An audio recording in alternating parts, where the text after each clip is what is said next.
పోలీసులంటే ప్రజల ప్రాణాలను రక్షించేవారన్నది ఒకప్పటి మాట. ఇప్పుడు ప్రజల మాన ప్రాణాలు కాదు కదా, తోటి ఉద్యోగుల మాన ప్రాణాలకే విలువ లేకుండా చేస్తున్నారు. పోలీస్ వ్యవస్థపై నమ్మకం పోయేలా ప్రవర్తిస్తూ ఉన్నారు. భూపాలపల్లి జిల్లాలో ఎస్ఐ వ్యవహారం వెలుగులోకి వచ్చింది. మహిళా హెడ్ కానిస్టేబుల్ పై కాళేశ్వరం ఎస్ఐ భవానీ సేన్ వేధింపులకు పాల్పడినట్టు ఫిర్యాదు అందింది. గన్ గురిపెట్టి తనపై పలుమార్లు అత్యాచారం చేశాడని, విషయం ఎవరికైనా చెబితే చంపేస్తారని బెదిరించినట్లు ఆమె ఫిర్యాదులో పేర్కొంది.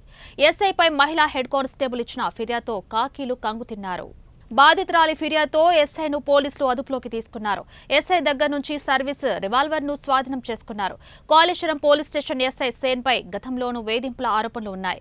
ఆసిఫాబాద్ జిల్లా రెబ్బెన పోలీస్ స్టేషన్లో పనిచేస్తున్నప్పుడు మహిళా కానిస్టేబుళ్లపై లైంగిక వేధింపులకు పాల్పడ్డాడు. పనిష్మెంట్ కింద ఎస్ఐ భవానీ సేన్ను అధికారులు ట్రాన్స్ఫర్ చేశారు. అయినా ఆ ఎస్ఐ తీరు మారలేదు. ప్రస్తుతం ఉన్నతాధికారుల ఆదేశాలతో శాఖాపరమైన దర్యాప్తు చేస్తున్నారు.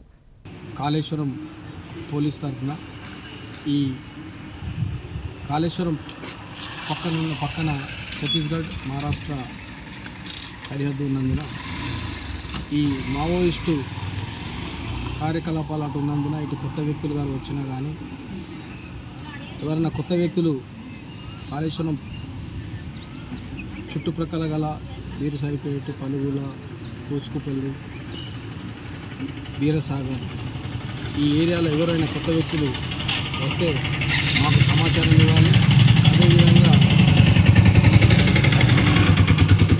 ఏదైతే డెవలప్మెంట్ ఉందో డెవలప్మెంట్కు అడ్డంకం ఉన్న మావోయిస్టులు ఎవరైనా సహకరిస్తే వాళ్లకు తప్పనిసరిగా చట్టరీత్యా చర్యలు ఉంటాయి. మావోయిస్టు కార్యకలాపాలకు ఎవరు కూడా సాయం చేసినా వారిపై చట్టరీత్యా చర్యలు తీసుకోబడతాయి.